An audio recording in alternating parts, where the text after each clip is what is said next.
Hello! Today I'm getting a Miele, which is a 8 kg and it is a bit faulty, and I think there's a pump problem, and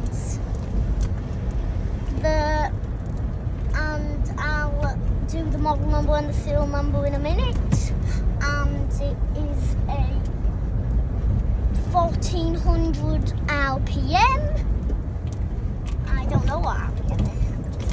And it has loads of buttons, and it has two lids on the bottom where you use your finger to open them. And yeah, so unfortunately when we get in here I'm not going to tell anything to you. Oh, I forgot to do the model number and the serial number. Okay, then I'll do that when we're there.